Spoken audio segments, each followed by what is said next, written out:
Hey everybody. Today, Rahdo runs down a prototype of Dreams of Tomorrow, which is a rondel-style game where 1 to 6 players are futuristic dream catchers who are using their experience manipulating the collective consciousness to catch dreams and then weave them into sequences using their hope and creativity.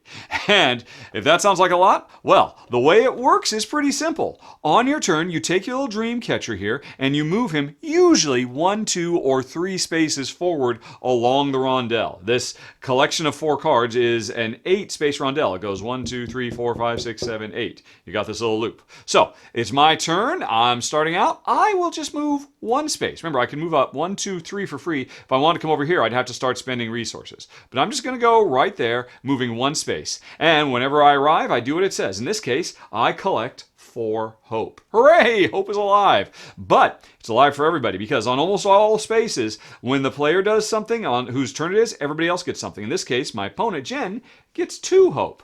And that was my turn. Easy peasy. Then it's Jen's turn, and let's say she will go 1, 2 to come over here to collect 4 experience, which gives me 2 experience. Okay, so far so good. Pretty simple stuff. And we're collecting these resources to move around to the bottom half of the collective consciousness where we can spend these resources to get more dreams from the dreamscape down here. But here's where things get crazy. You may have noticed on Jen's card is the Nightmare. Get it? It's a little horse. It's a nightmare. After Jen's done, then it'll be the Nightmare's turn. And depending on how you're playing, there are these robot cards which can be easy, medium, or hard. I'm just playing easy, but I'm not playing with a full dummy player, which is what you use in the solo game. I'm only paying attention to this section here. I'm ignoring everything else. Basically, when it's the Nightmare's turn, if you're playing in Nightmare mode, which I strongly recommend, it really makes the game crazy, chaotic fun, reveal a dream from the dream deck and look at its resonance icon. So we'll draw 1 from the deck, and it is a half moon. Okay, that goes in the discard pile. We check the little cheat sheet, and half moon says, flip the number 2 card and move it to the beginning. Boom, things just got crazy. Here I am on the number 2 card. It is going to get flipped. Boop.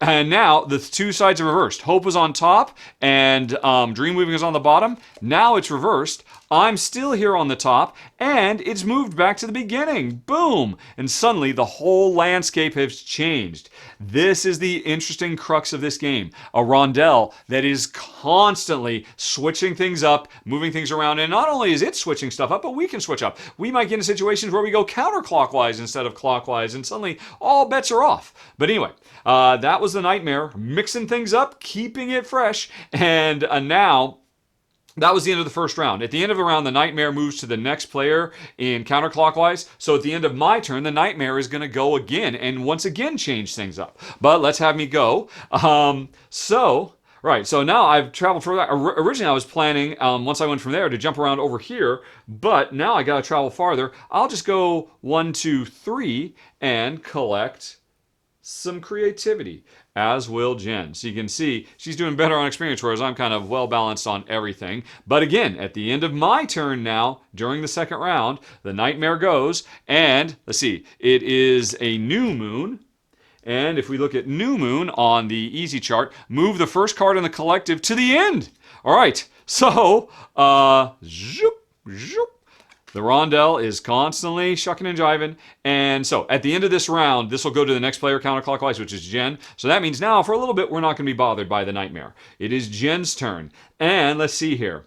Her original thing that she was trying to move to, she wanted to move around here because this is the space that lets her spend her experience to get more cards and add to her dream catcher over here. But now it's gone from being her next move to 1, 2, 3, 4, 5. She can move up to 3, but then she'd have to spend 2 to get the rest of the way because the Nightmare has shifted things around. So does she stick with her original plan or does she mix it up? I think... yeah, she will. She's going to do that. 1, 2... yeah, no. She'll just go on ahead and slow herself down a little bit and go 1, 2, 3, getting some more hope. 1, 2, 3, 4 hope, giving me 2. And that was it. That was the end of the round. This is going to move her again. So now at the end of Jen's turn, the Nightmare will be up. I am up on first. And we're both just trying to get around to this space so we can get more cards because, without those cards, we can't score points or anything. But with everything switching around as it has, I think I'm just going to go one space and weave a dream into the beginning of my dream sequence. That's what this is. But when I do it, Jen will get 2 more hope. Whereas me, I'm going to score 3 points. So this comes down here into my dream sequence. It's the beginning of one. And to do this, it costs me 3 creativity, 1, 2, 3, and 1 hope. And now that's worth 3 points. And it's the beginning of a sequence. Once I've made this sequence 5 cards long, that will trigger the end of the game. But as I'm building this up, I want to be grabbing other cards that have resonance with my existing card. Like, say, this card that I just pulled out, the discard pile is not bad. Because if I were to get it and add it here, there's resonance along the top. 2 adjacent symbols of the same token means more points. There's not resonance down here, though. You can see the tokens are different. So, ideally, I'd like to get another one of these Dream City cards that would be a perfect match so I could score more points from resonance, in addition to the 3 points I've already got from that. So anyway, that was my turn. It is Jen's turn again. And finally, she will go 1, 2, and she will be able to spend some experience to grab one of these cards. And like I was saying, Jen would like to get cards that, tie in well for the resonance bonus with the icon she's already got. As part of setup, Jen ended up getting a wild card one, so anything will match with that. So I think Jen, since she's got a lot of experience right now, she's going to spend all of it and buy the most expensive card available, this Dream of Space, which is worth 5 points at the end of the game. And now this is interesting. These two have no resonance because the top doesn't match and the bottom doesn't match. But now, if Jen does this, she could have something expand that will match up with her bottom ones and something expand in this direction that will match up with her top ones once she starts weaving her dream. But in the meantime, she has these 2 dream cards in her dream catcher, and that was her turn. A new card comes out. Another one of these wild cards at the top. Actually, it's another one exactly like what Jen's already got. And now the Nightmare goes again. Let's see, it is a half moon, which again means flip the card number 2 and move it to the beginning. Card number 2 flips and flips and moves Jen to the beginning. So Jen just moved a little bit further along the way. And that was the end of that round. So once again, at the end of my round, the Nightmare will strike. But in the meantime, right. I'm even further away now. 1, 2, 3, 4, 5. Further away from catching more. But that's okay, because there's lots of other stuff I can do along the way, including going 1, 2. There's 2 of these. These mean activate one of the cards I've already got. Now that can either be a card that's on top of my dream sequence, or any card that's in my dream catcher. I can use the ability. I'm just going to use this one, and this is one of the few times in the game where I'll get something. I get 2 experience and 1 resource of my choice. I'll just go on ahead and get some hope back, and my opponent gets nothing. So that was my turn, and next turn, provided things don't shift around, I'll get there. Let's see what the Nightmare has in mind, and let's see, what do we got here? We've got a new moon again. But you know what? You've already seen a new moon. Let's say it was the wild card. Let's say it was that. Just to get something new. All players change their direction. Boop. Boop. Now we're going counterclockwise, and any of these cards we were hoping to get all go into the discard pile, and new ones come out. So the Nightmare has struck again. Okay.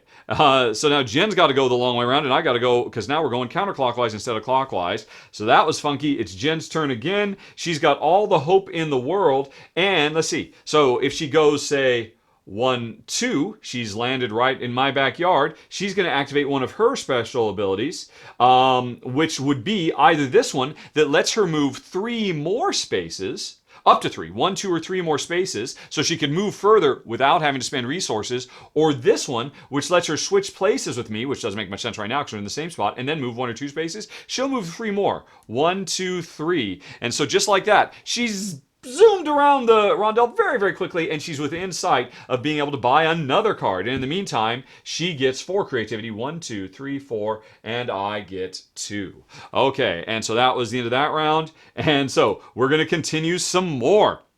And the game, like I said, is going to keep going like this. Us trying to ride this bucking bronco of the collective consciousness as things shift around right underneath our feet, getting the resources we need to draft these cards, using the special powers off the cards we're getting, but ultimately, most importantly, spending the resources to build up a bigger and bigger dreamscape. Let's say over time, I got that added to my dreamscape, which replaces this ability with a new ability, and this ability allows me to move any of the cards I want anywhere and then move one space, so I can have total control over where I want to go. So if I'm having a hard time getting where I need to go, that power is going to get me there, because there's always 2 ways to activate my special power. And later on, I might collect this card and slip it in like this, because you can slip above or below, because hey, I've got some resonance there and I've got some resonance here, so those will be bonus points at the end of the game. The longer strings of resonance you can get, the better. And we keep on going like this, building up until somebody has got all 4 of theirs. So I might do something like that.